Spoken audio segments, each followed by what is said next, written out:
Hi, good morning. Peace and Grand Rising. Welcome, welcome. I'll take notes, Erica.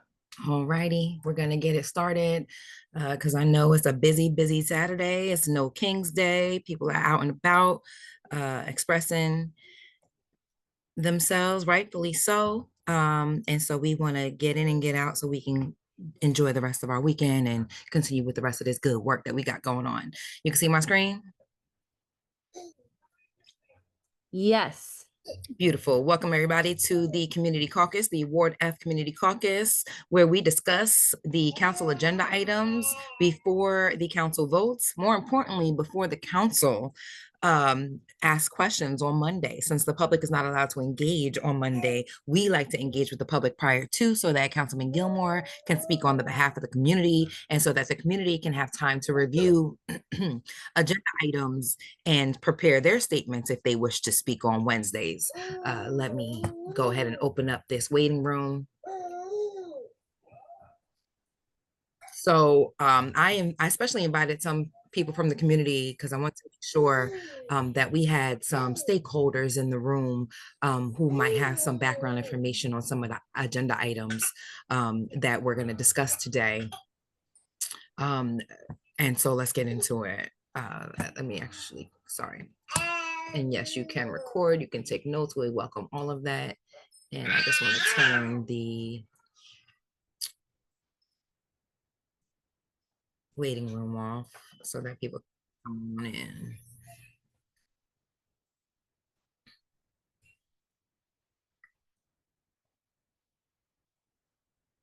All right. So without further ado, we're going to review the council agenda. When we get there, by going to everythingwardf.com, clicking on the caucus page and clicking on that yellow agenda item. The next council meeting is taking place on October 22nd. That's a Wednesday, which means the caucus will take place on the Monday. Again, the public is not allowed to engage at the caucus on Mondays. So we like to have this public community caucus to engage with the public in advance so that Councilman Gilmore can better represent his constituency. Welcome, welcome, everybody. It's a very casual platform. If you have any questions, comments, concerns, feel free to raise your hand or just chime in at any time. It's always a full agenda. It's always a very long agenda. So we go through it fairly quickly, but we slow down when necessary. So again, a very casual platform. Chime in if and when you deem necessary. Starting with first readings, all first readings must be read into the record twice. They are introduced as first readings and then they're voted into law as second readings. So right now we have 3 first readings being introduced on Wednesday. The first one is 3.1, an ordinance of the City of Jersey City and the County of Hudson, State of New Jersey, the city providing for a special emergency appropriation in the amount of $14 million to fund contractually required severance liabilities resulting from the retirement of employees in the city. So this is typical. We see this whenever we see retirees. Sometimes this amount might fluctuate if people decide to retire early or later. So later. So sometimes it's not budgeted to the T. So we see this appropriation for 14 million here, and just go into the purpose box. As you can see, it's authorizing a special emergency appropriation in an amount of $14 million. Any questions, comments, concerns there? 3.2 is an ordinance of the City of Jersey City Municipal Council amending the official zoning map and incorporation of IZO compliance provisions. So I believe this was put forward by the planning department. I think I saw Tanya's name, Matt Ward's name here. And it is to update the official zoning map regarding properties in or around the upper Route 139 and the inclusion of IZO compliance provisions to make it clear if future developments in these areas exceed 14 units, that on-site affordable housing will be required. Previous versions of this rezoning map were sent to the community groups and the council people, and comments were incorporated. The planning board recommends adoption of this ordinance and confirmed it comports with the goals and objectives of the master plan. Attaches the map showing the change, staff memo, old zoning map for reference, and planning board resolution. So this is good. They're adding affordable housing to this area so it will be triggered no matter what. If there's a project of a certain size, over 14 units. And you can see the highlighted areas and the struck through language, what they're changing. And this is the area in discussion for Route 139.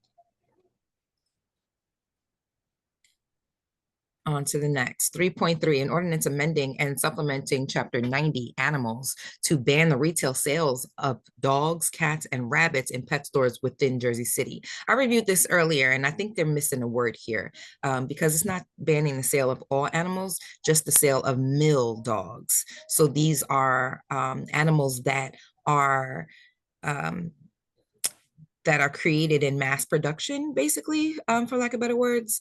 So this is to stop systemic overbreeding, inbreeding, and to make sure that we're taking care of the animals that already exist and not encouraging the creation of new puppies when there's plenty of, 2, 6, 8-month, 12-month, 24-month, dogs and cats that need homes as well. I know we have Gina on the line. Gina, did you want to speak to this at all? I was just looking at it. Thank you.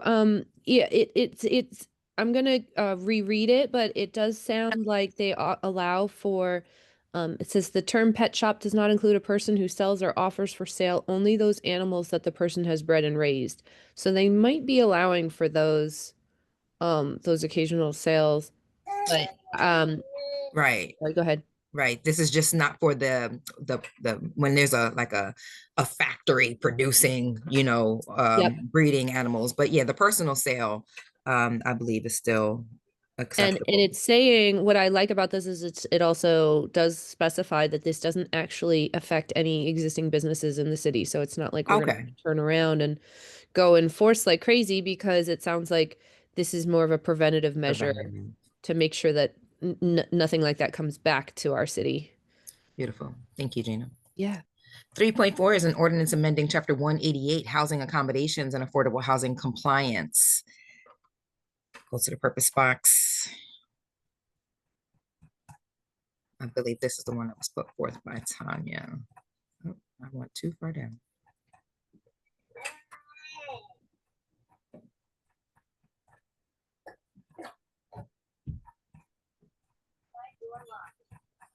Oh, usually they put this in the,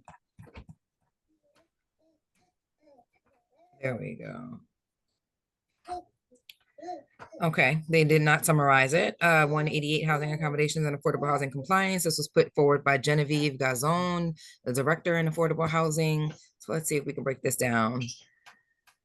Okay, so the city has adopted housing elements. Municipality may provide for its fair share in low and moderate income housing by means of any technique or combination of techniques which provide a realistic opportunity for the provision of the fair share.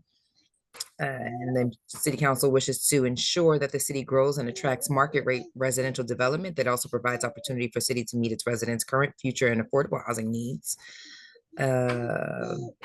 Let's see, to enforce income controls and affordable housing requirements for developers, including those set forth in Ordinance 20-089, the inclusionary zoning ordinance, and further clarifies these requirements and procedures by which the division tracks and enforces the same.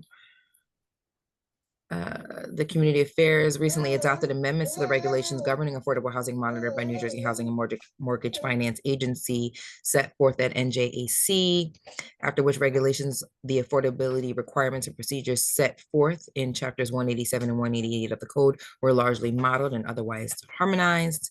The council wishes to align chapter 188 with the aforementioned state regulations to the extent practicable in order to assist the division in its monitoring and enforcement thereof and to otherwise streamline compliance there within. So this is great. This is strengthening the affordable housing laws so that we can ensure that these developers are doing what they say they will do when it comes to building affordable housing, and it's allowing the division of affordable housing to better monitor.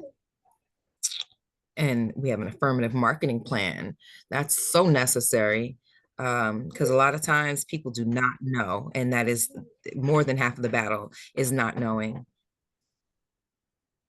All right, so we'll reach out to Genevieve to get a better summary and ask her specifically how this is strengthening, because this is a lot to review. They only put this agenda out on Fridays at 3 o'clock and expect us to review it before Monday at 4, before the Monday caucus. So we'll reach out to her via email.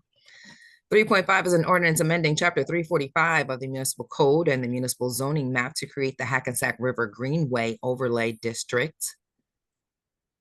And so let's see if they've got a map with that.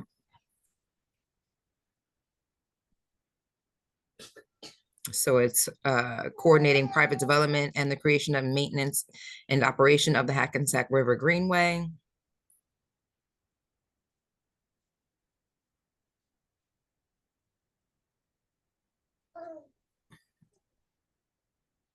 So this is the area being discussed, not in Ward F.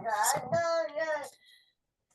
3.6 is an ordinance of the Jersey City Municipal Council to amend the Bates Street redevelopment plan. And they opened this some time ago.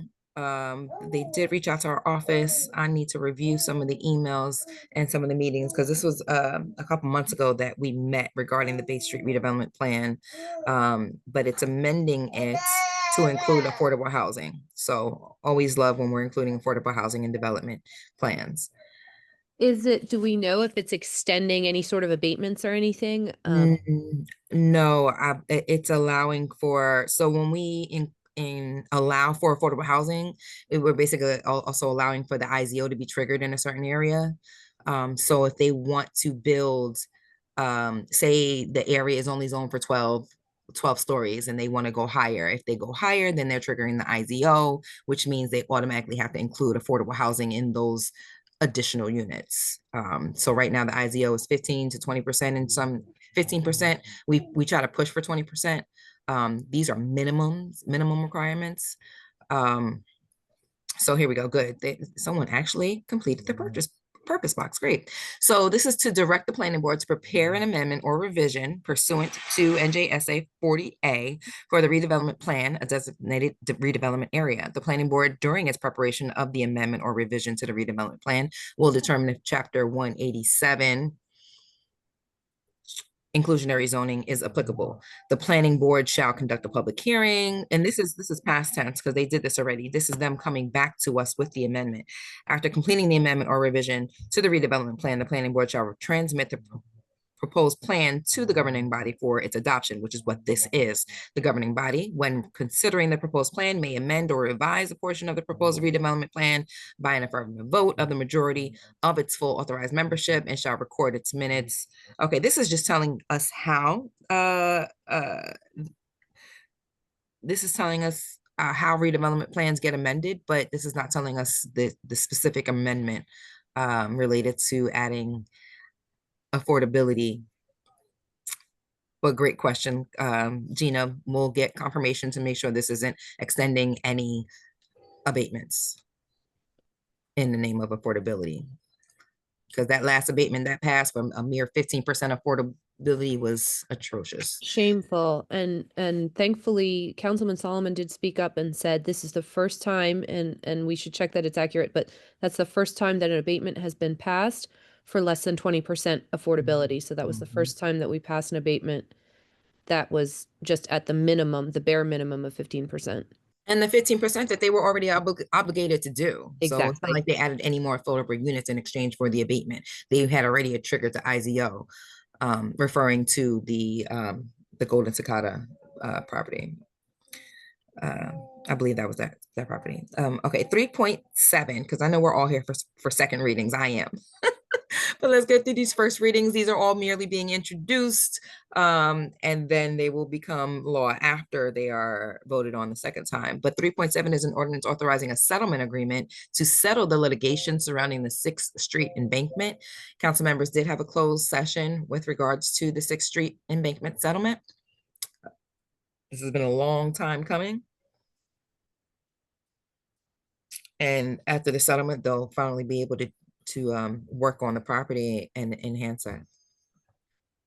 3.8 is an ordinance of the Municipal Council of the City of Jersey City authorizing a tax abatement with Jersey City Embankment Associates LLC regarding property located at Block 11602, Lot 1 on the tax map of City of Jersey City's more commonly known as 437 Marion Boulevard, pursuant to the long-term tax exemption law and JSA.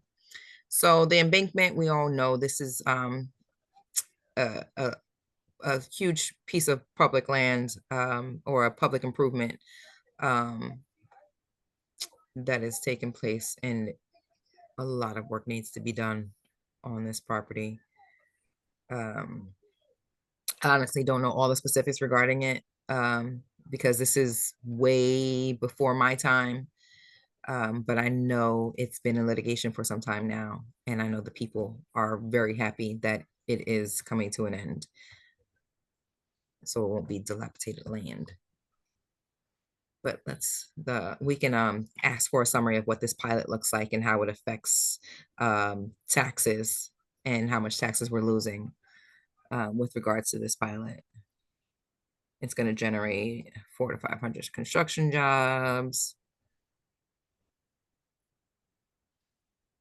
Okay, so the city is charging 10% annual gross revenue, so they'll have a payment in lieu of taxes.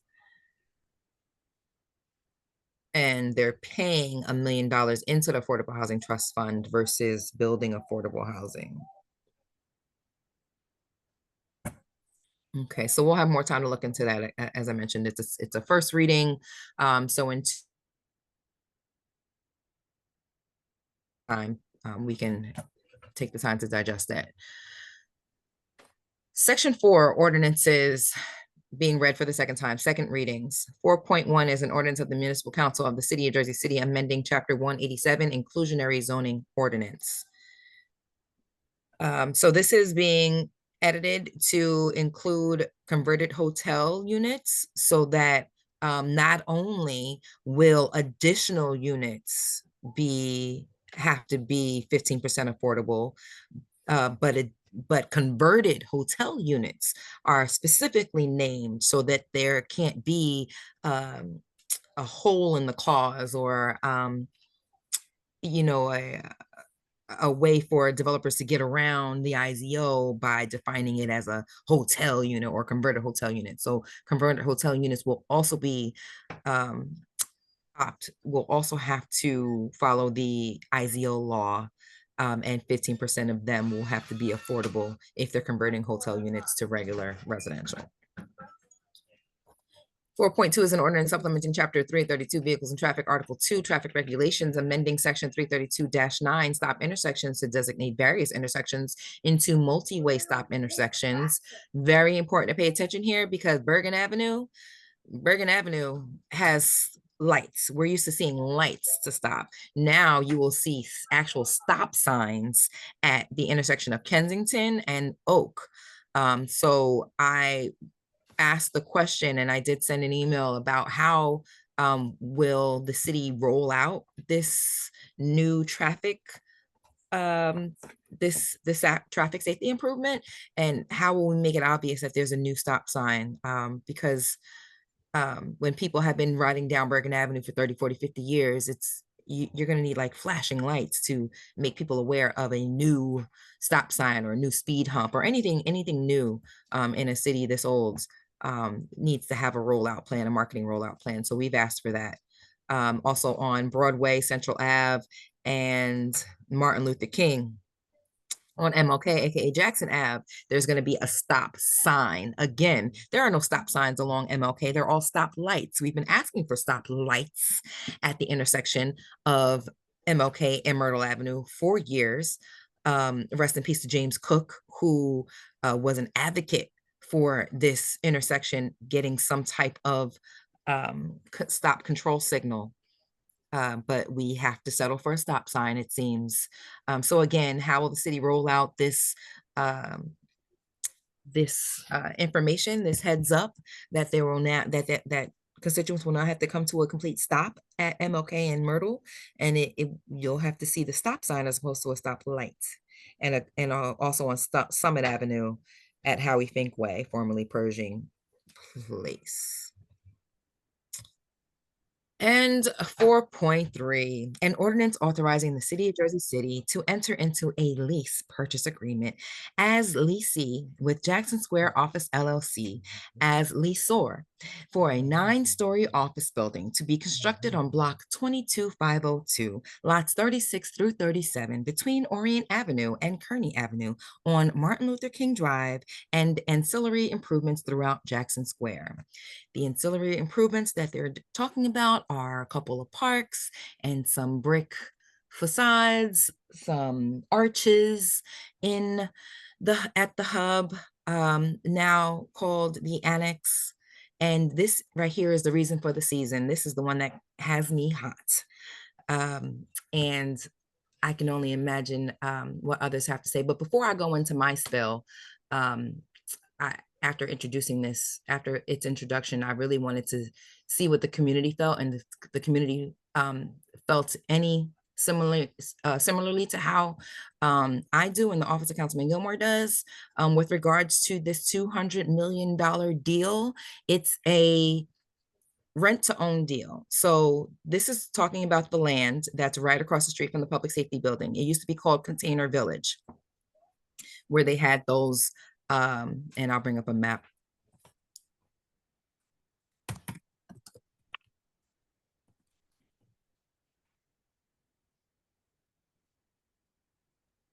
And it's the previous location for the business The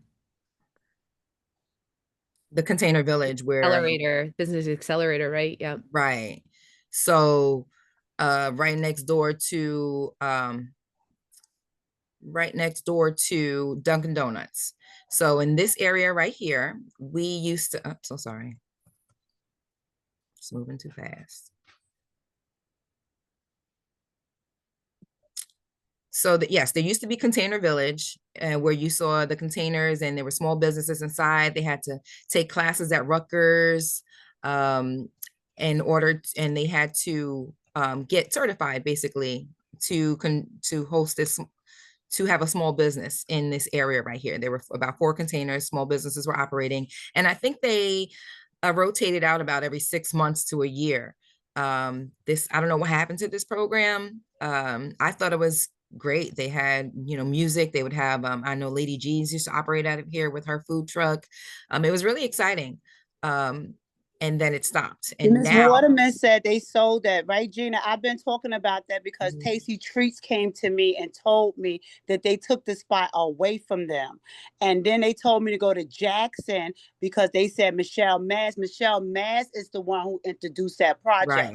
right. And they told me to go to Jackson. I went there. They was like, no, they gave it back to the city. Ms. Waterman got very upset with me because I spoke upon that on live again to ask what happened and why they keep taking stuff out of our community. So that is so true. Like, that's why I'm glad we passed some information out, them flyers, because I'm tired of people making an excuse that they don't know what's going on in this community. I'm tired of us just walking around being blindfolded and it convened for them and not for the rest of the community. I'm just so tired of that. It's just like ridiculous that we got to keep going back asking why stuff happened to our community, yo.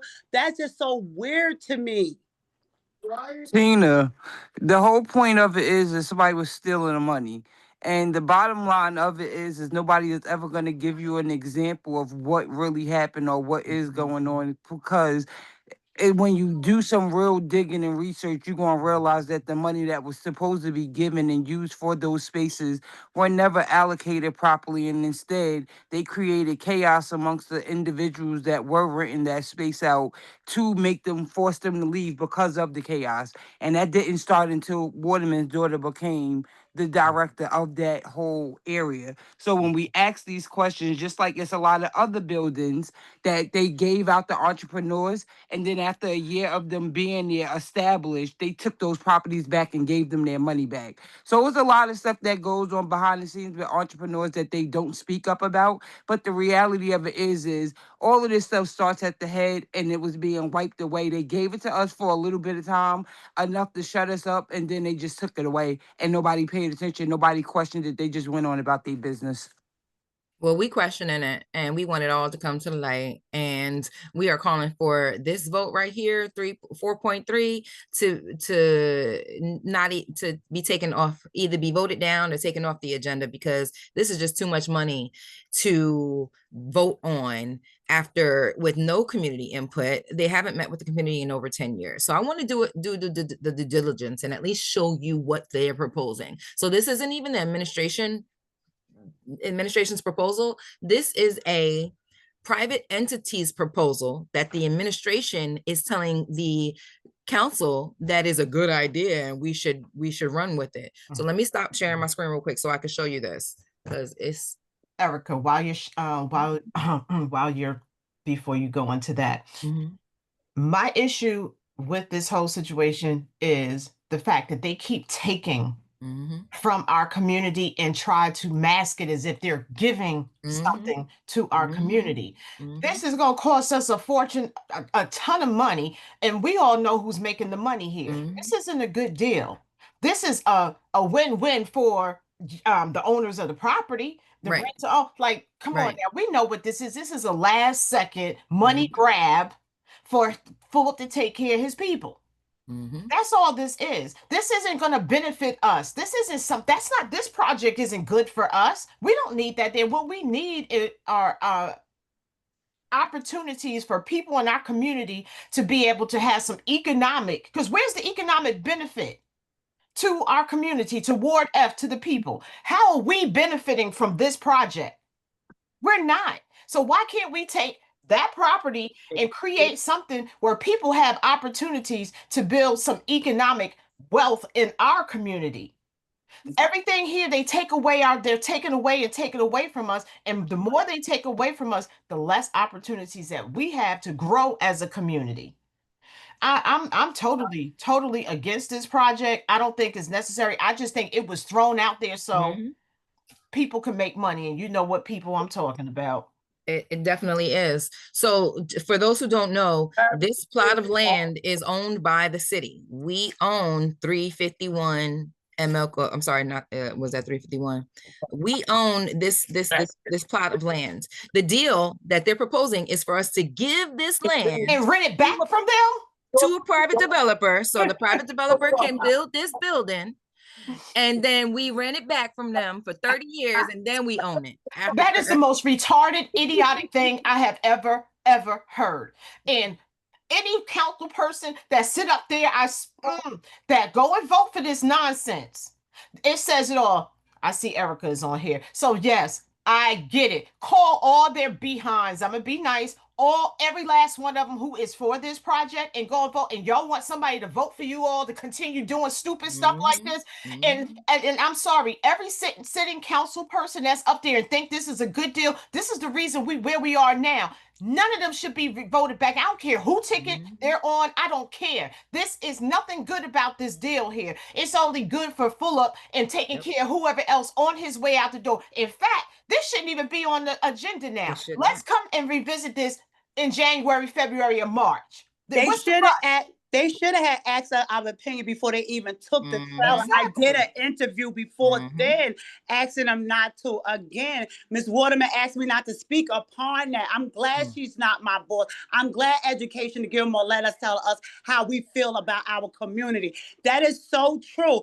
I didn't know that her daughter was in control until Erica just said that. Now it makes more sense why they doing that. And it's wrong. Just like the Martin place, I spoke upon that. That was closed for a while. Erica tell you now, Chief Staff Erica tell you that I spoke upon it because I said to them, why would y'all go and build some JC safety, but didn't take care of the Martin place where that was supposed to be, that McGreevy was supposed to take our because her son was and rechange it over, but they didn't. Tina, her son ran that too. I'm done. So Waterman's son ran that before it became whatever else it became. Her daughter ran the JCEDC before Myra took over her position. And the talks within the offices is that money went missing And this is why she's no longer there. So clearly, again, all of this stuff, just like this CDBG money, Yes. everybody that's attached to Waterman and these departments have director positions, and money just never Yep. ever funneled correctly. Just like this whole situation where she stole money from Healthier JC.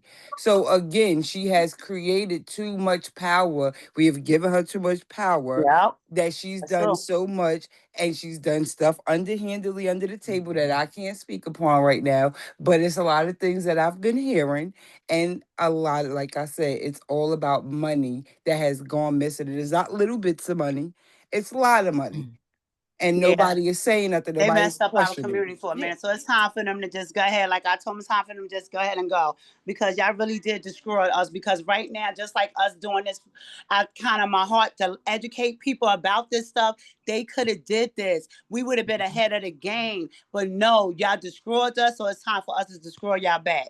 Well, I take it as lessons learned, right? And they're hard, tough lessons that we're learning. And, like sometimes we got to realize a lot of times people that look like us ain't always for us. And so people have their agendas. And this group, when they came into office, they all had their own individual agendas. And so, by any means necessary, they were okay with selling us out. But they were, I got to admit, she had all her people placed. The people just think that, oh, being an elected official or being a council person or being the mayor is the key. No, no, no, no. There's pockets of power. Being on these boards, the planning boards, they make major decisions on what's going on. The redevelopment board, if you go look at who is on these boards, you're going to see the same people. Rivera and Waterman. Yep. They're on all these boards, running these boards to implement and push forth the And Ridley. agenda. And Ridley. And Ridley, yes. And her. Yeah. That's enough. So they sold us out. But that's why people have to be aware. Like, this election is very, very, very, very important. And people getting out to vote the right way and understand. Don't be falling for the hokey doke. Y'all got played 12, 13 years ago. Learn lessons and be smarter, more informed voters moving forward. Okay. I'm sorry, Erica. And I just want to say, when you're talking about how we got played 10, 12 years ago, you're referring to the rest of the annex, because this was the public safety building was a rent-to-own deal. The housing building, the whole annex, we own that land, gave it to Brandywine, and they rented it back to us. So we're already in the hole for and now we have an opportunity, because we're in the position to get all of this information and get it out to the people. And we want the people to understand where their tax dollars are going. This is why we do this caucus meeting. We are not just trying to stir up trouble. We are trying to let the people know this is what's happening, and we have an opportunity to stop it. It's so important to understand your history so we don't repeat it. This public safety building cost the city hundreds of millions of dollars as well. And it's huge. I'm sure I haven't gotten my own personal tour yet, but every inch of this building can't be occupied and used. But Erica, here's another component of all of this. How many of our Jersey City contractors benefited from any of this construction? Because I know when I ride down and I was seeing these things being built, I didn't see us out there building this building. Unless we was holding a flag. Oh no, we don't have none. That was one thing I had to do. I had to go to the sites and find out. So I went there just asking them what was going on, where they lived at, and everything. Most of them is from New York, Virginia, Delaware. Like, one guy said that he been here almost 4 years living in a hotel house down there. So they mostly are from out of town. They don't give it to us, and it is very wrong, because if they gave it to us, our guys would be able to grow, the women would be able to grow, like we would be able to change the game up, but they don't.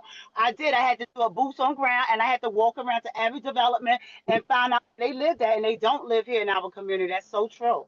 So and apparently, the other thing, Erica, that I saw in the previous resolution, you was scrolling through and I saw the PECA, so which the PECA is the Project Employment and Contracting Agreement that was part of, I guess they're requiring in the, not in this one, On the presentation.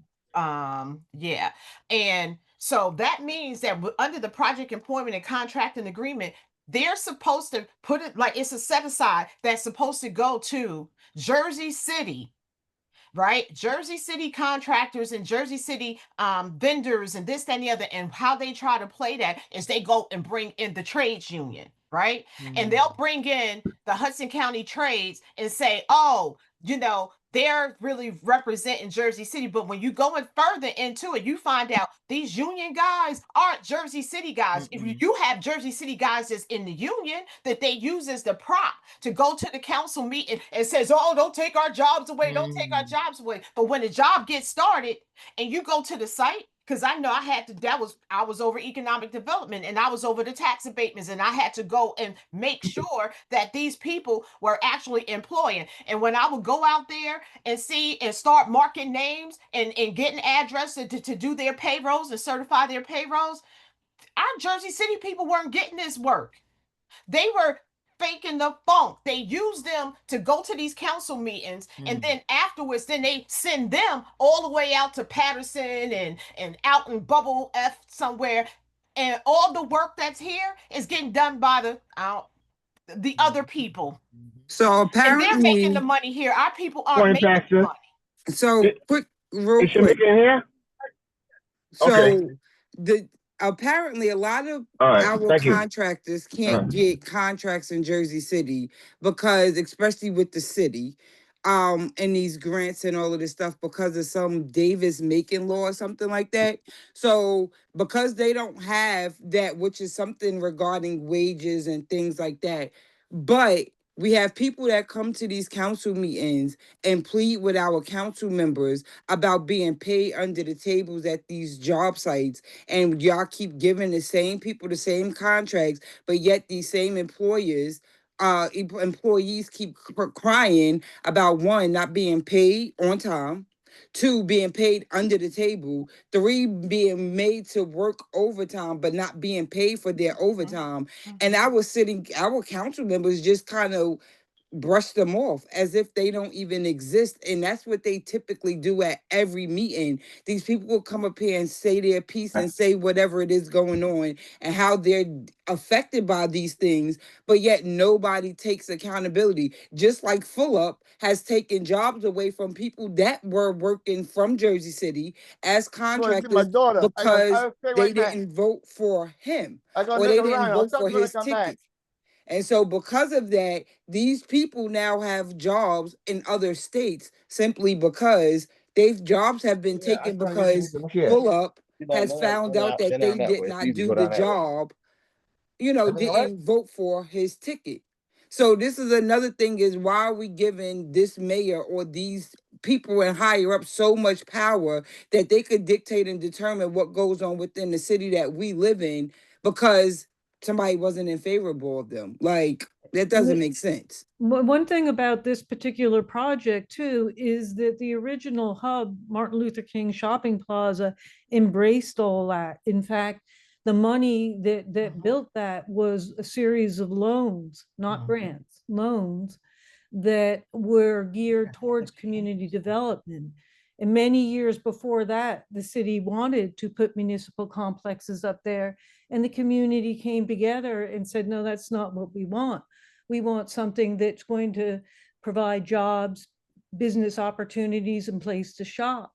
And this concept was developed over time through charrettes and studies, and it was based largely on the research of David Trout. It won the American Planning Association Award in 1995 for its community development and participation.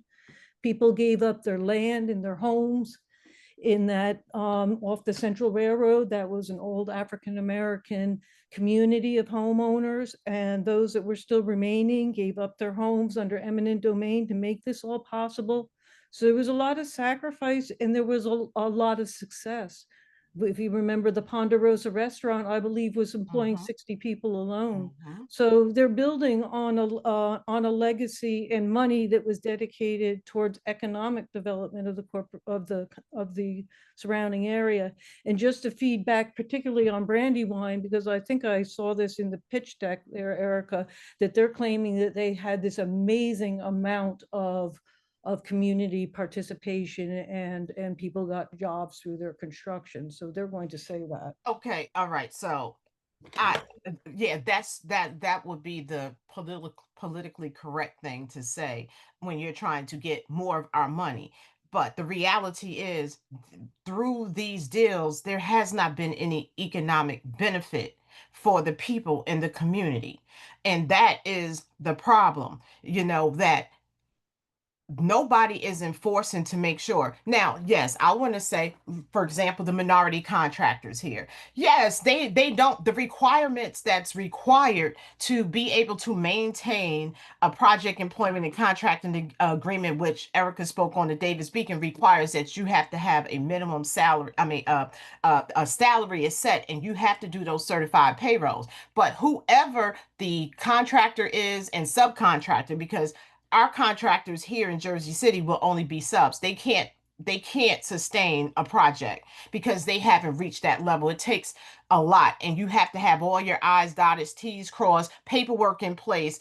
And when I was working in economic opportunity, one of the things that I suggested to the contractors is come together and create an entity. Because if you pool your resources together as a group, like, still maintain your separate entities, but for the purpose of being able to try to get one of these projects, put your resources together, create an entity, and then you all will have what you need: the bond and insurance. You'll have the ability, you have your licensed electricians and your all your people with the correct paperwork, because that's where they're lacking. They're lacking in the paperwork, but if you put them together, they will have what they need to be able to do it, and then understand how to build their resume to get additional opportunities.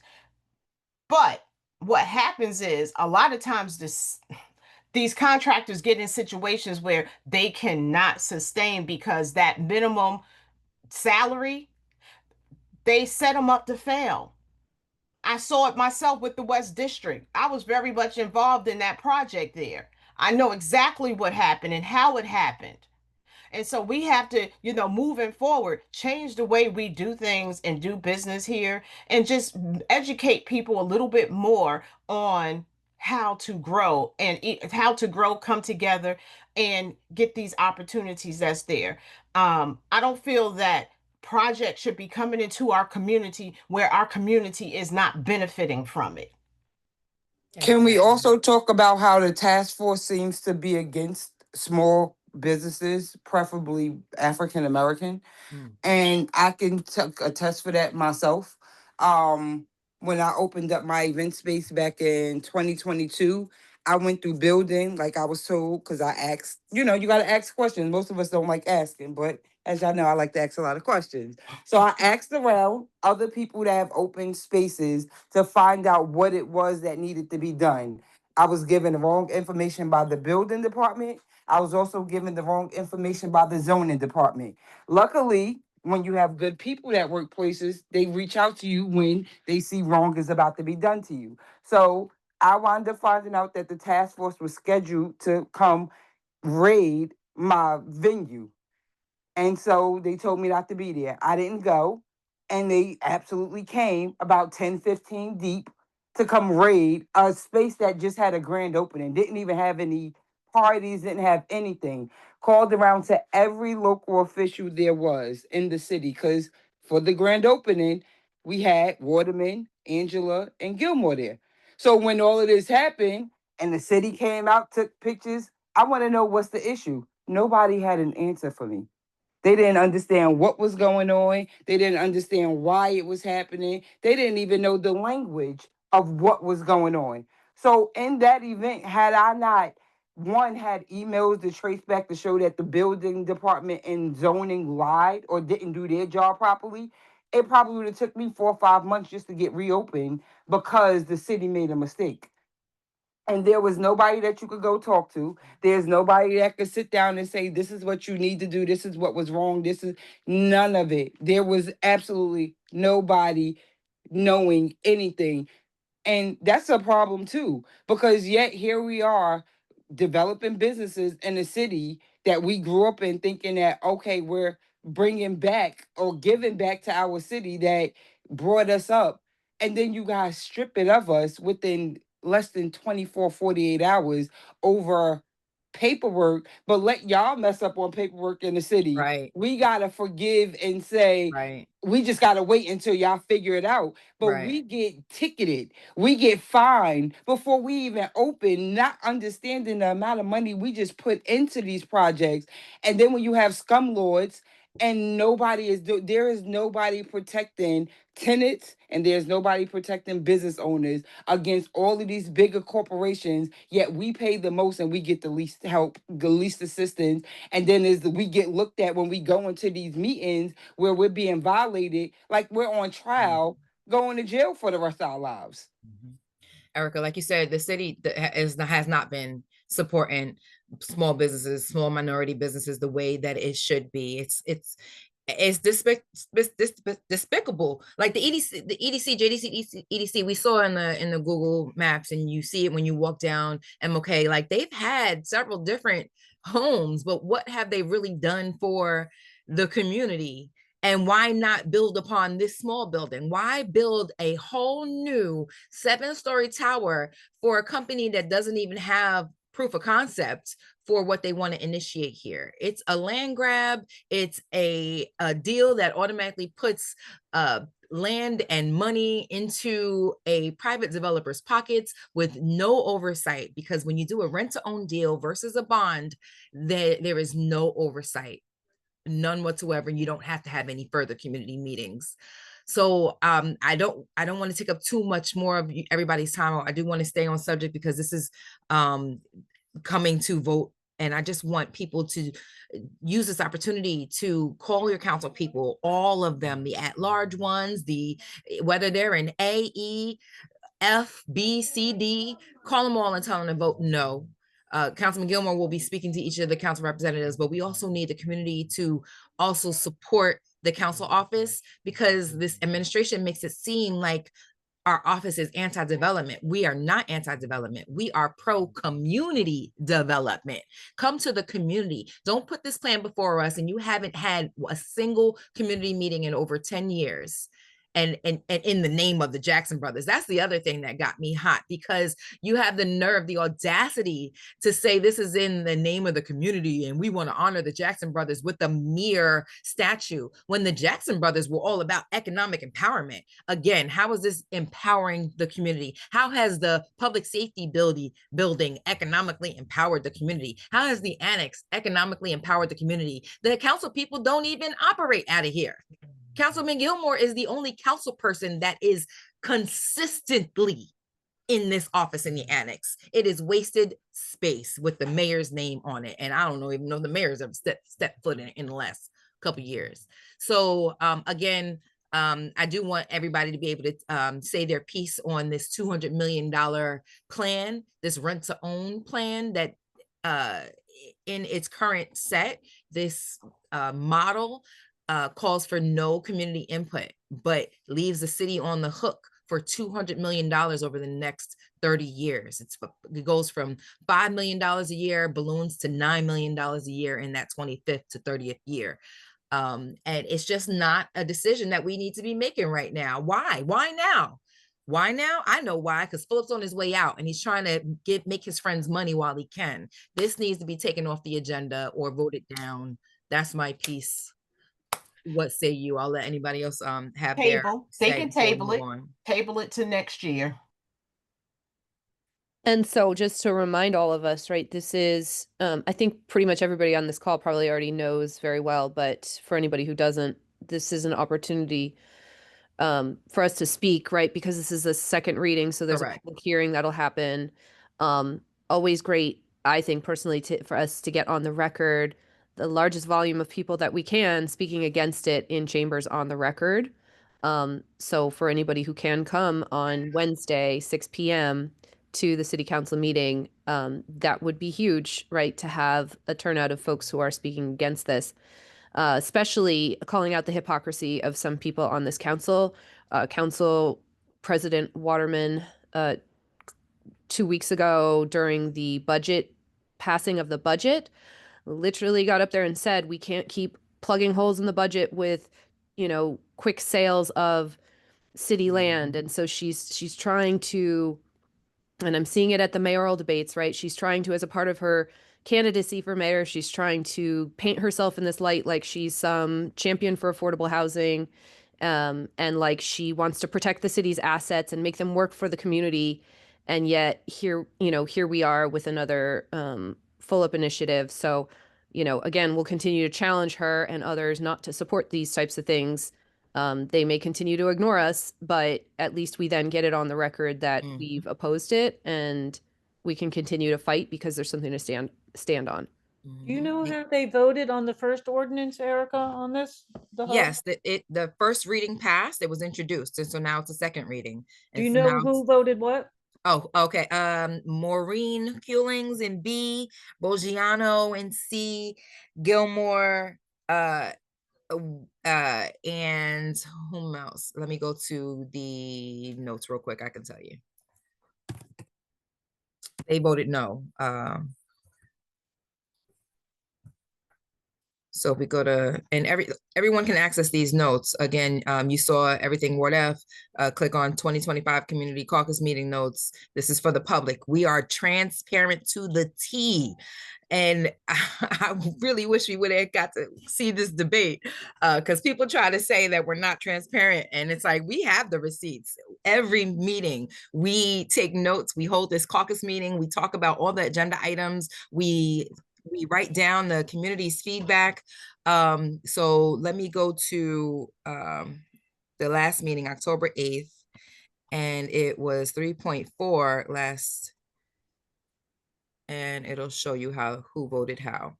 And just so folks know, we can also look at, you can also look on the City of Jersey City.civicweb.net, the portal for city council, and they do have the results of the votes. If you look back at a previous meeting, you can look at the minutes. Yes. It'll show that there as well. So, and you can get there again by everythingwardf.com, view the city council agenda, and you can go to seeing recent meetings.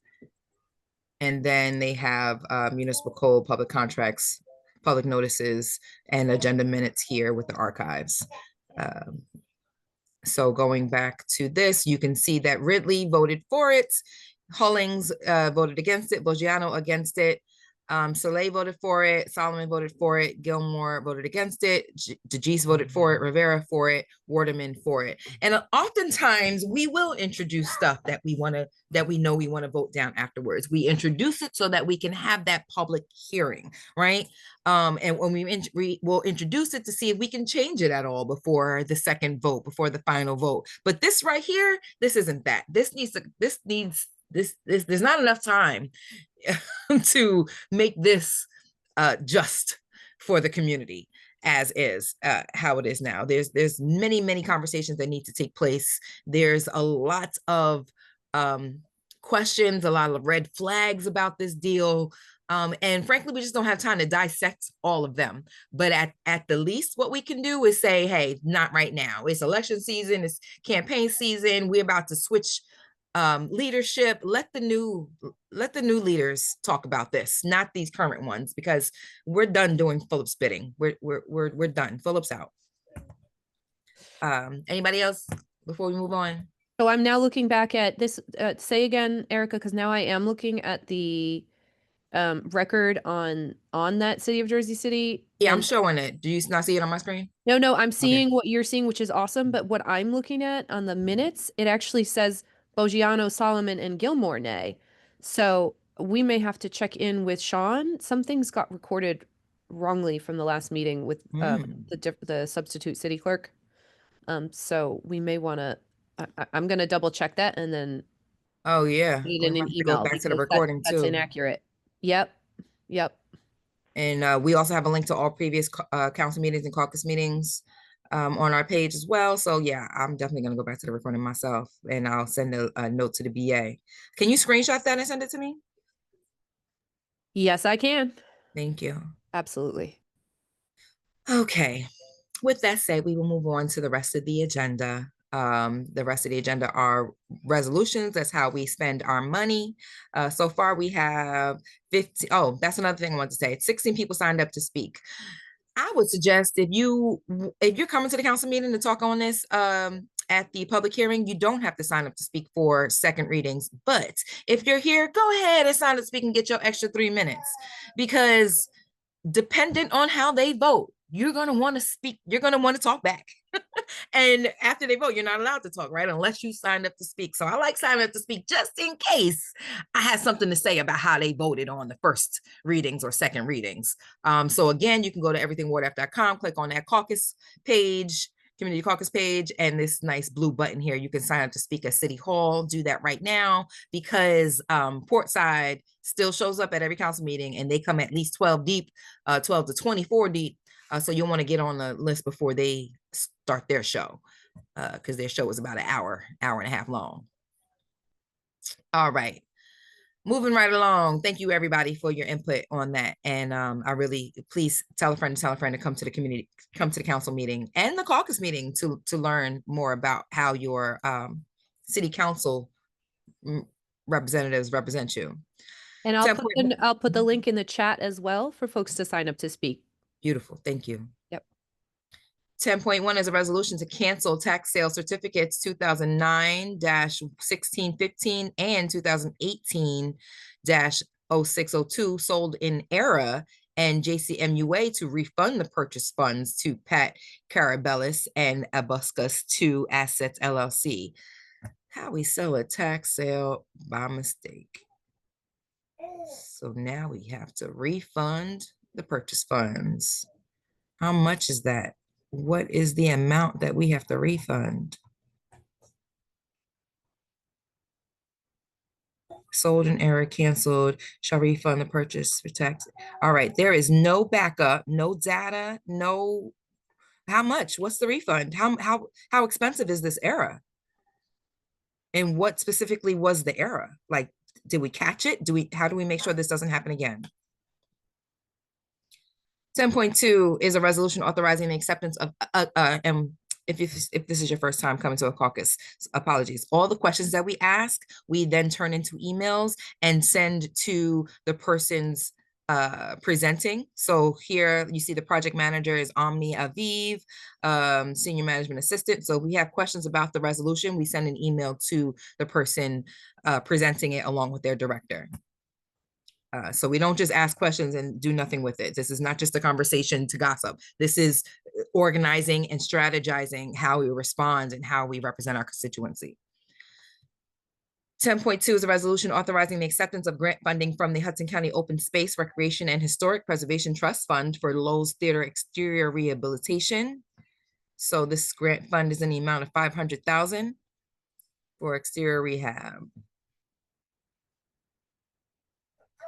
10.3 is a resolution of the Municipal Council of Jersey City in support of House Resolution 1178, introduced in the House Committee on the Judiciary of the 118th Congress, and urges for the bill to be introduced into the 119th congressional session, proclaiming a declaration of environmental rights for incarcerated people. Councilman Gilmore co-hosted an event this past week that dove into the reasons behind this resolution. People detained in prison facilities cannot leave of their own accord and have limited control over their movement, possessions, and environment. They are forced to drink the water that they are given, basically. And nearly 46% of all incarcerated persons now are serving a sentence of 10 years or more. 12,000 people are incarcerated in New Jersey State Prison. 61 of incarcerated individuals are African-American and 19% are Hispanic.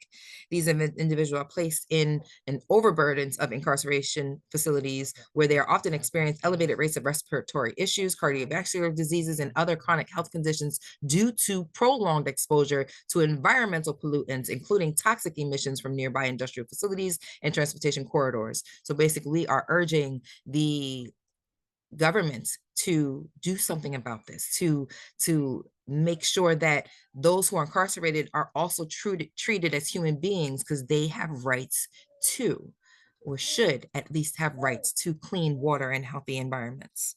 Any questions about that, feel free to reach out to our office. We're going to be posting a link to the recording of that not panel discussion, but presentation before Wednesday. 10.4 is a resolution recognizing the award of the 2025 Subaru Loves Pets Program grant sponsored by the Hudson Subaru for the Department of Health and Human Services, Division of Animal Control. And how will this is $4,000, and how will it be spent? It'll support vital programs and activities celebrating Subaru Loves Pets throughout October. So this money was probably already spent in the last couple of weeks.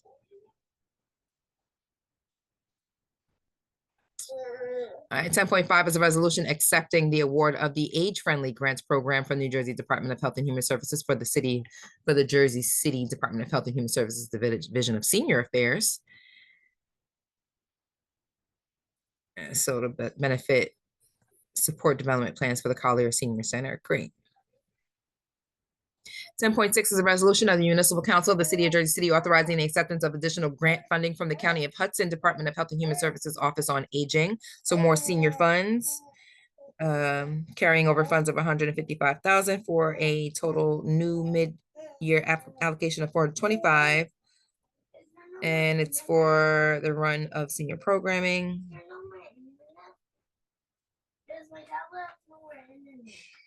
Okay.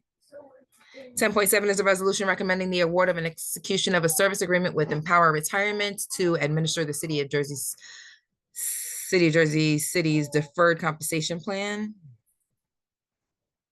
So Empower Retirement runs that.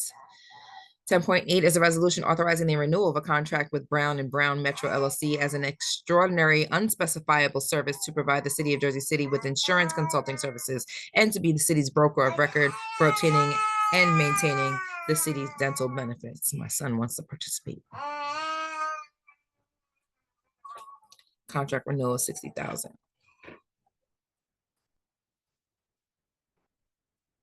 10.9 is a resolution authorizing the payment of a claim submitted by Millennium Strategies LLC for providing grant consultation services. This is a contract that we voted against, I think 2 years ago to renew them. Millennium is the one who botched the mental health grant for the Seabrooks, Washington grant opportunity. And now we are paying them for a separate claim. Was this in addition to their contract amount?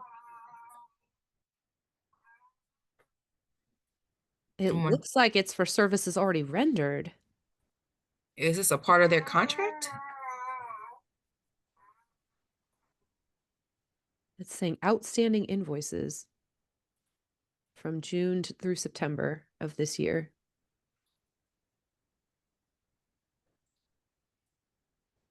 Okay, we'll see. We'll see. So we're going to want to, before we pay them, we're going to want to know what grants did they write this year or under this time frame, and were they successful, or did they botch more grants?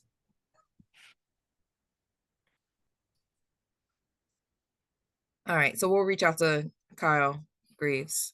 How do we find out about majority of these grants that are allocated, especially to the people that continuously get them every single year? And we can't even show, honestly, proof of what they do. Like, no disrespect if anybody on this call from Sarah's daughters, kudos to you. But what do they do? Because I've heard people say that they've gone to them on numerous occasions, and this goes back years. Where's it? If you're getting money from the city every year, or whoever you're getting it from, and it's a couple other people who continuously get the same money, and we've heard the same story. Well, y'all might not have, but I've heard that some of them just come and sign their name, and the people in those departments just push the paperwork through. How could we prove what work and what numbers and because I don't see these services benefiting our community. And we could give galas all day. We could show people but if that's all the money, but there are real issues going on. And there are a lot of women going through domestic violence situations and they have nowhere to go to, but yet money keeps getting dispersed for mental health and where are these services being rendered? Who are receiving these services? That's why it needs public for everyone to see what about the budget and where it goes. That's how I feel about it, because that's so true. For me to keep continue to been doing this out the kind of my heart as leaders, they should have been coming. I feel like if I seen that you taking care of domestic violence, I see you taking care of the young ones, I'm gonna come to you as a leader, like, listen, how could we help you? Because I see that is coming off my plate, that is coming off my phone calls. How could we go and be behind you? But they don't do that in our community. Now I'm seeing everybody is for their self, and it don't supposed to be like that. The budget and everybody that's getting something, it should be on there so everyone is able to see exactly where it's going. So we'll be able to help our community. So we don't have to continue to come back on and stating that we still need help for this and that and that and that. I know we can do it because again, it took my friends, my family, and everybody else that help me do what I do for my spot of able for people to walk in and go shopping and get resource and get help and direct them to where to go. So I know we can do it, but like you said, where the money going, that's something new that I didn't even know other people was getting money for all this time, and I've been doing. I'm just disappointed right now. So I'm trying to find that resolution where they gave away almost $1 million to organizations in Jersey City. There should be a list of all of them. It's in one of these. Well, I know for a fact, like this new grant that just came out, that summer grant, which is, I guess, this whole issue that nobody is speaking on, which I think it should go to the fact that the person that did steal the money is running for mayor. And it just goes back just to show how corrupt this city is and how we cover up things that should not be covered up. So apparently with this Healthier JC grant, this summer grant that was supposed to have been given out, Waterman somehow, some way took those funds and allocated it only to Black-owned businesses, which caused an uproar because Black-owned businesses weren't the only ones that should have benefited from it. But she also put money in pockets that shouldn't even went. Whatever. It's a whole big old debate. It's too quiet for it. And the whole thing is how are you having that? Because if you did that to them, could you imagine how many other grants there are out there that was supposed to be allocated properly and wasn't because there's somebody taking the money, and because they have so much power, people don't question it or they don't want to lose their job, so we stay quiet on it. But it's happening too often because where is the money? Like, there are organizations just like $40 million. How do we have $40 million to loan out to a project?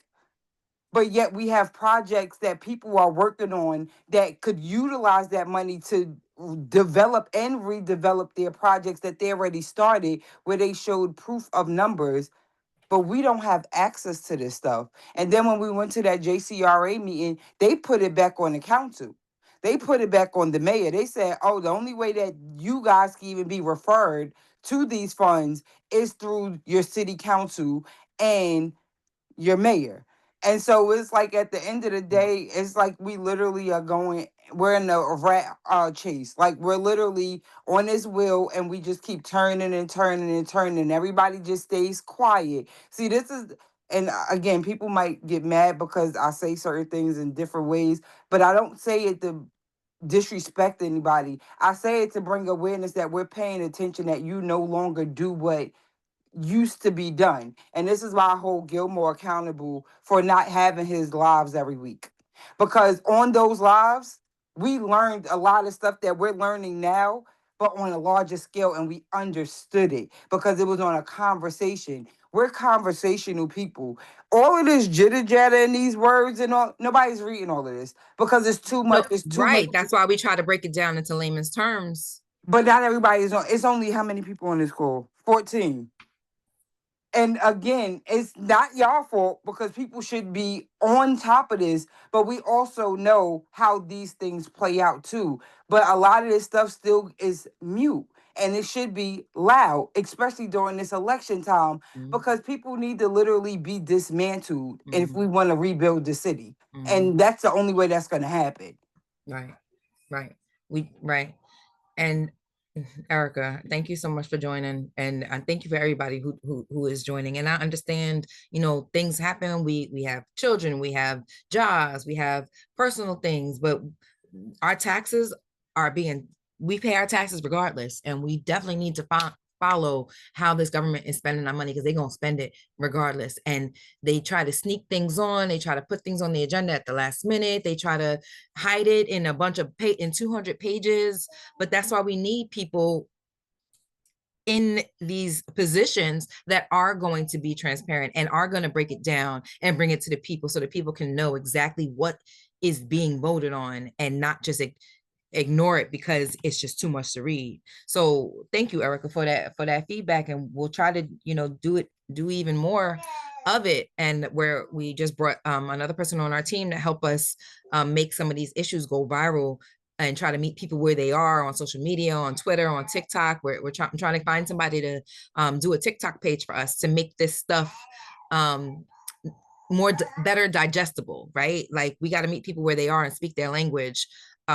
So we are looking for more volunteers, and hopefully the next election, God willing, we still in there, we can hire somebody specifically who can again help us translate this better for the lay people, for just your everyday person, so we can have more involvement. But right now we need people to get involved and to ask questions, and to not be afraid to ask questions, because this is all a learning curve. We're all learning.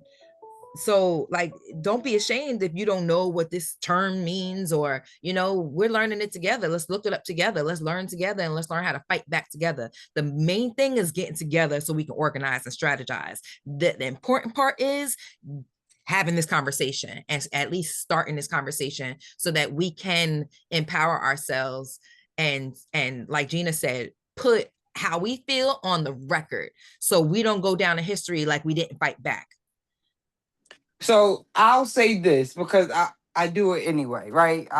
Clearly I just have an interest in what's going on and informing people the way that they understand it, because I've never I wasn't never into politics. My son was. I just got into it because I started to see how we were really being treated. Again, most people are quiet, but then when the people started to realize that I was listening to them, they started to talk more. So learning all of this stuff, I literally just got into this realm of doing this within the last 5 months. People said I've been doing it for 2 years. I don't recall that, but hey, it is what it is. But I don't mind if it's broke, because I'm not all of this. I've gone, and everybody know I will do a resume for people. I will do my own homework, but it still becomes confusing because of the length. It's just like doing these contracts. All of this stuff is not developed for somebody with a sane brain. I'm sorry. Like the wording, the verbiage, it's like you literally have to just be programmed to do it, to understand it.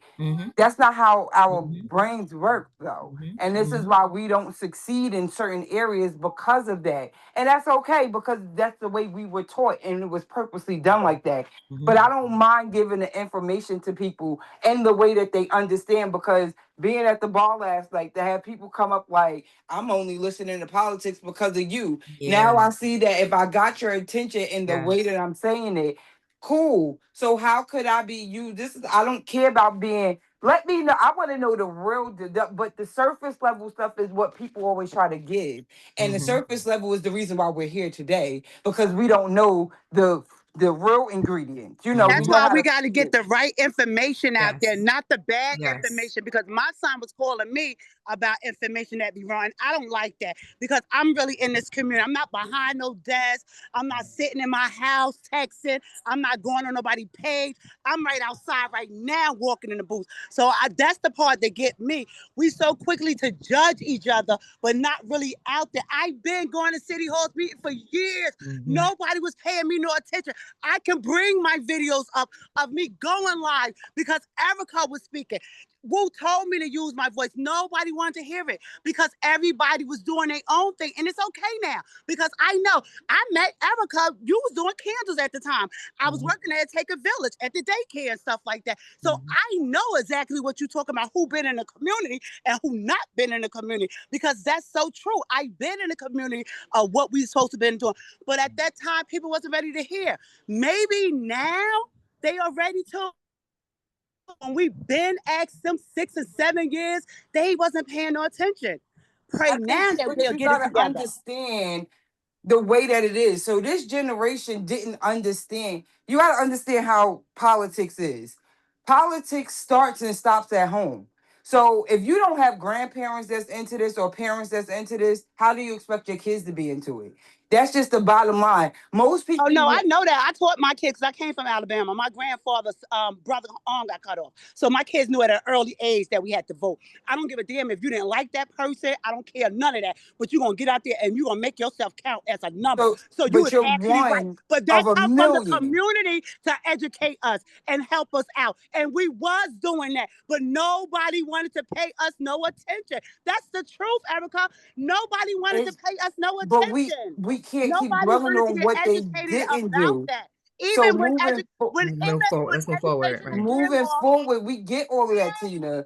We get all of we know, trust me, we've all been out trying to make people understand what it was like, and people were stepping on people's toes. That's just the way of the world, unfortunately. Think about when you give somebody your idea and 20 days later they done implemented your idea and left you out. You're of right. it. I definitely That's just understand the way of the world. What I'm saying is we don't need to be told some of this stuff that's been gatekept or spoke about. Like where there's smoke, there's fire. So before the fire starts, we need to know why it's smoking.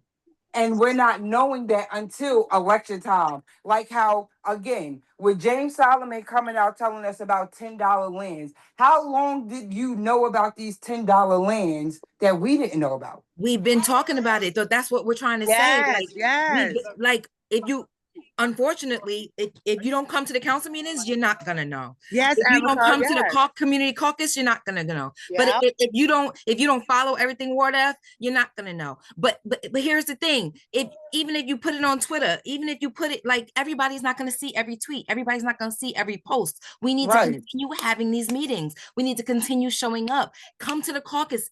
It's 1 hour. Normally, our caucus meetings are 1 hour on a Saturday at 11 a.m. Just 1 hour to get educated on what your council people are voting on, so you can hold them accountable. That we've been doing this since day one, Erica, and we've been trying to put it in layman's terms. You could help us put it in better layman's terms if we're not being clear enough. Challenge us to say that in a better way. But we've been doing this, Erica. But it's not cool enough. It's not sexy enough. It's not Diddy. It's not Cassie. It's not sexy. But I'm not just, again, I didn't care about this is what you got to understand, and I'm speaking on me myself personally. When you don't think about the effects of what is going on and thinking that is that detrimental, because you got to think about it. When stuff happens, that's even on a federal level on down, people don't start realizing about it until it hurts you. And that's unfortunate. So again, moving forward, we understand now. We know the importance of what was going on. Again, we were used to not these meetings, because again, most people are not going to show up. Unfortunately, that's just life. But they on social media. When Gilmore went live every Sunday, we looked forward to that. That was something the community itself looked forward to. Why? Because we were on social media, we knew he was coming on live, and because we were all there for what it's like a gathering. How people don't show up to your graduation, but they'll show up to your funeral. It's just the way of the world. It's just unfortunate. That's just how people are. So again, when you took that component out of it, it kind of made it seem like, well, do they even care? Yes, you went and did it on a formal setting, but you gravitated to the people on an informal setting. So that's where the signals got crossed. Most people, I don't like sitting in those council meetings. Why? Because I feel like the council does not care about the people. I feel like they hear our problems, they hear our cries, but then they dismiss you like you don't exist. They don't say we apologize how you feel. No. They don't say anything. Why do I want? Because I would want to get up and slap Right. somebody. But you got to overstand that and continue to strategize and You organize in but spite at the of same that. time, I'm still getting the same effect and getting the same word across by doing the same things that I'm doing as well. So we all have different talents to get the same message across. It's just the principle that we just need to collectively do it Yes. where it's more more structured Yes. and more understanding of why, because these calls again shouldn't be 14 people with all of these constituents in this area. Like, but again, I when we started off and Councilman Gilmore was hosting it, it definitely more. He has that pull, right? They don't come to see me or Erica Walker, chief of staff. They come to see Frank. They come to see Educational Gilmore. They come to see Coach Wu. So I will share that. He is the attraction. She is the main attraction. That's just the bottom. You got to get people. We live in a world where drugs is taking over these people, kids, everything. Their mindsets are just as small as a pea. Like, and that's not even to be funny or anything. But if they're not reading on a grade level to graduate, like, let's be realistic. I didn't know I had to post up a ballot the other day to teach people what a ballot looked like and what they could and could not do. So the more you sit back and you realize we really have to treat people like they're in kindergarten, and it's tedious because it's like, well, most of them don't know how to hold a regular conversation either. So the more we understand this, we just have to strategize because nobody is first of all, there's no parking at City Hall. You get there, you got to go through downtown traffic to sit there. Like, it's a lot.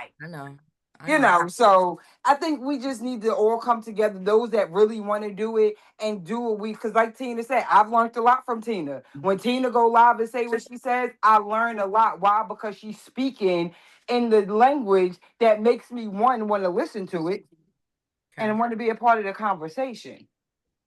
And Erica, speaking of though sharing, and thank you so much for again, everything you do. I love what you said about each of us having our talents, and I know a lot of us are working on that, trying to get even better on how we take our corner of the fight. But keep an eye on us, keep an eye on us in the next couple of months as we continue to try to broaden even beyond what we already are doing, which is so much respect, Ms. Erica, for everything, that you have done digitally on the website and everything, but with Lanisha and Tina's community support. But as we move forward and get some more social, viral social content, I think that's part of the intent is to make it even more digestible, right? We're already trying to make it more digestible than I would argue any other council office in the city. But next step is getting it even digestible and viral. So as we all see that come out, I think we all need to be collaborating on social media when we do want to support things, like boosting things, right? Like we all know how to do that. We can collaborate on sharing things so that it's going out to all of our audiences, if we want to get into more partnerships in that regard. So, keep an eye out and also keep the feedback coming because we really want these, especially when there's something as critical as that second reading item that we were talking about before. We want to make sure that, we call people to action when they need to. And when we do call people to action, it's effective. People will come more often because they know that we're inviting them to the part where we need, critical mass to show up. Right.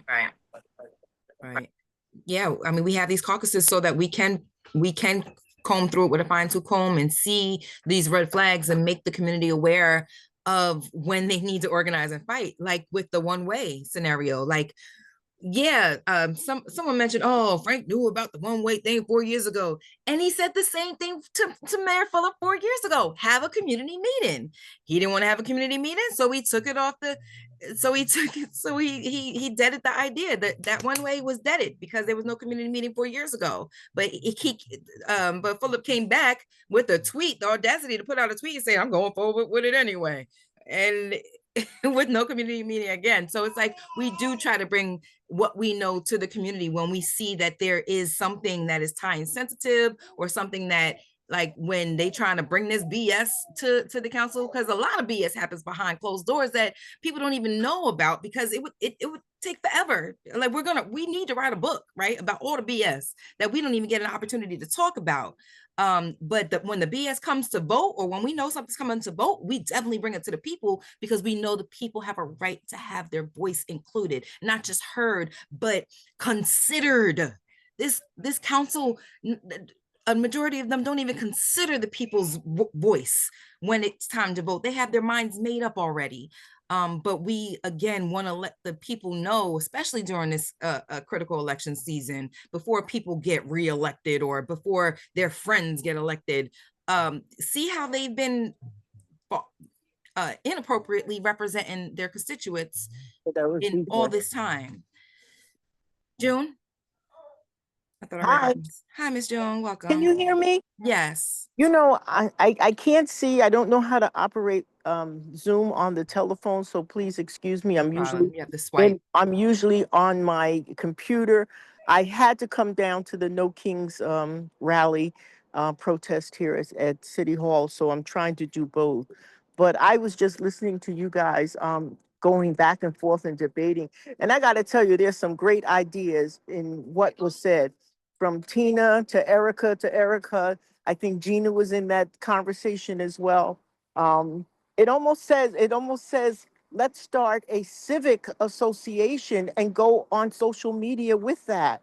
Because I think what the young lady said on being on social media, and knowing that that's the audience that we could capture and bring these finite issues, is a great idea. I think it's something that will work, and so maybe we can put some efforts into doing that.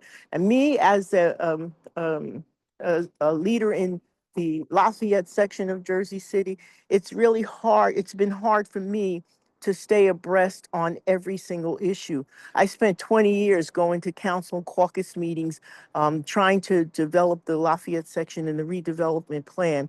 And after a while, when you're working tirelessly, you know, it's important to have people to support you and to be in that group working for the same goals.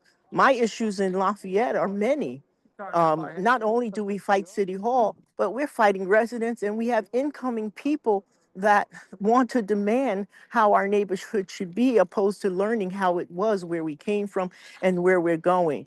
And then a lot of people get burned out after a while.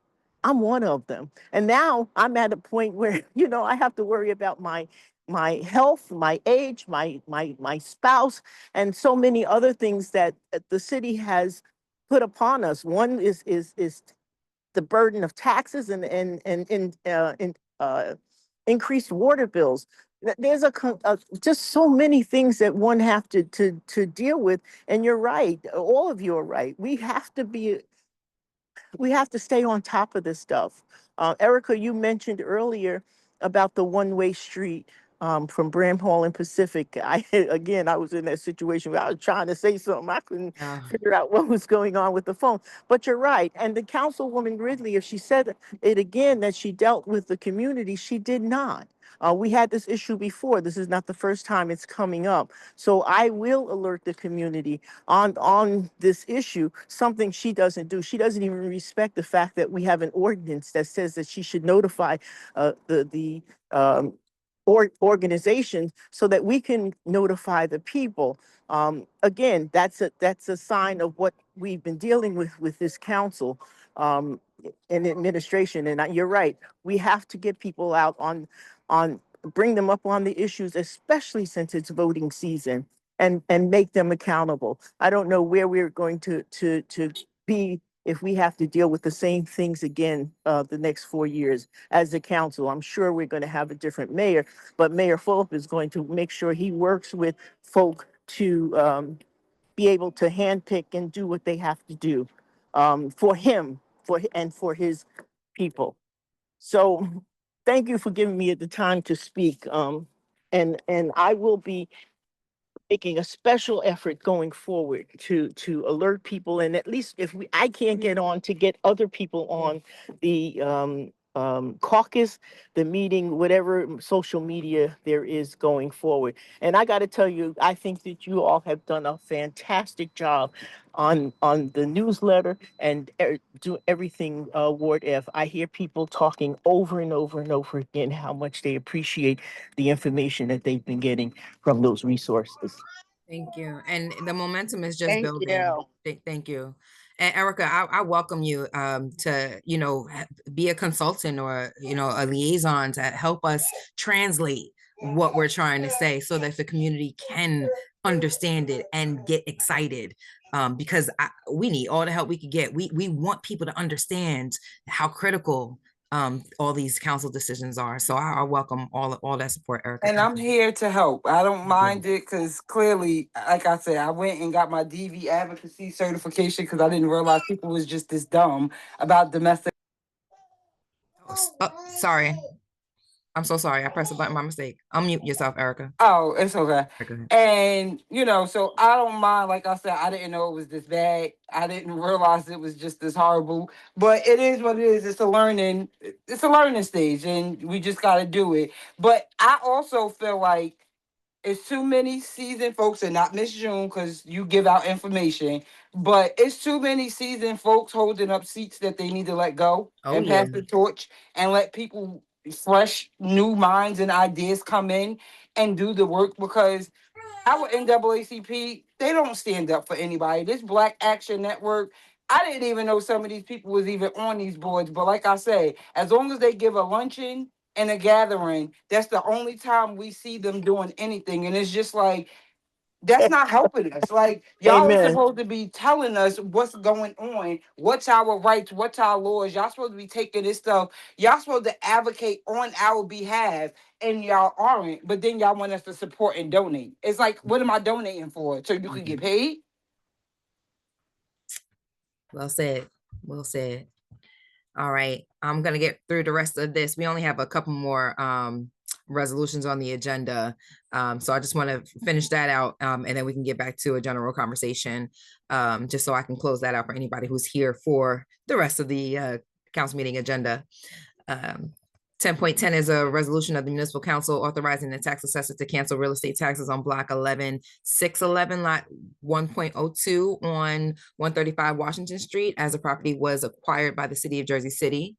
So we don't pay taxes on our own land. And so this will likely be another piece of property that goes into the management of the JCRA. What is the address? Oh, 335 Washington Street. Okay.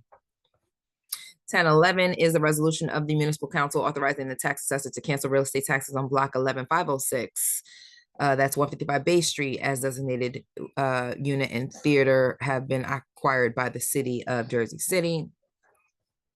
1012 is a resolution authorizing the public sale of 127 motor vehicles through public surplus online auction. 1013 is resolution supplementing the manual of loading zone designations of the city of Jersey City, designating a loading zone along Erie Street, frontage of 225 Pavonia Avenue. 1014 is a resolution supplementing the manual of bus stop designations of the city of Jersey City for the relocation and consolidation of bus stops on Palisade Avenue between Jefferson Avenue and Prospect Street. 1015 is a recognition of the. Sorry, Erica, does that eliminate a bus stop, and therefore is that going to cause? It looks like it's consolidating between Palisade and Jefferson, and Prospect Streets. So it sounds like eliminating, yes.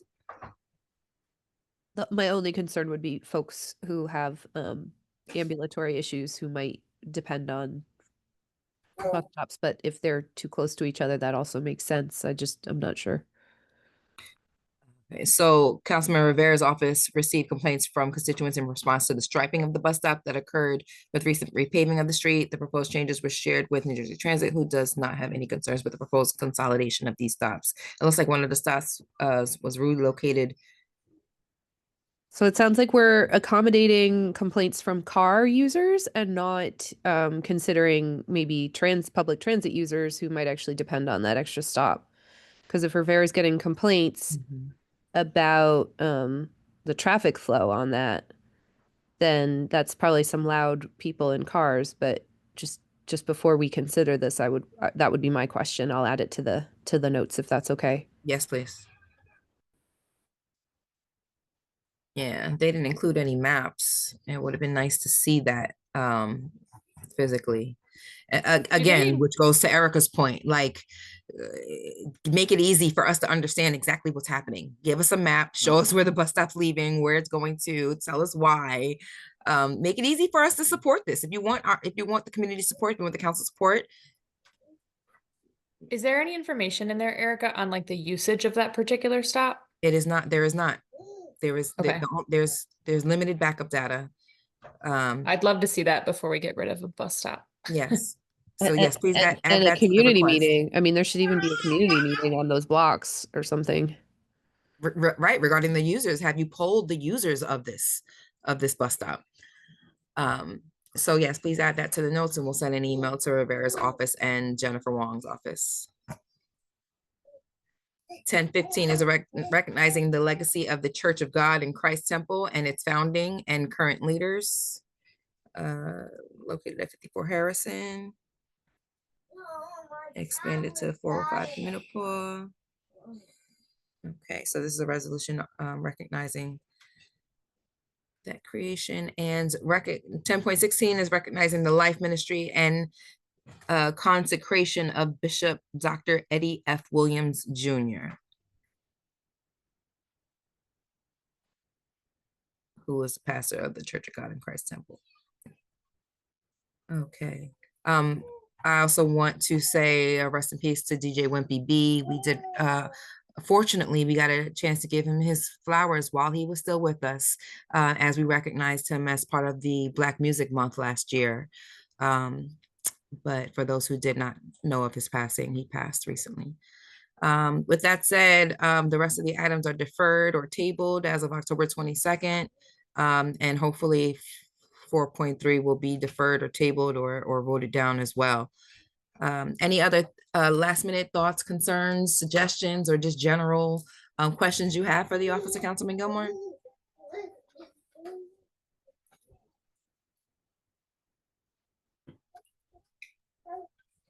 Nope, I think your baby is requiring your attention, Erica. Thank you. I just want to remind everybody about the election. Everybody knows election day is November 4th, but you can vote early, October 25th through this November 2nd. We have maps available. Tina's handing them out. If you want some for your community, just request them from our office. We're happy to print out the maps and the dates for the early voting period. And the beautiful thing about early voting is that you don't have to go to the specific one that's in your neighborhood. You can go to any early voting location and skip the lines. There's normally no lines during the early voting period versus on election day when you're waiting in line with everybody. Also visit everything Ward F to watch our last town hall. We had a lot of youth organizations present at our last town hall, a lot of good information and resources for children, and just overall resources for everybody. The senior tax freeze, anchor tax is finished, but stay NJ and senior tax freeze applications are still available. You can contact our office for more information about that as well. Thank you, everybody. Thank you. Thank you. Thank you. Peace. Thank you. Have a good day. You too.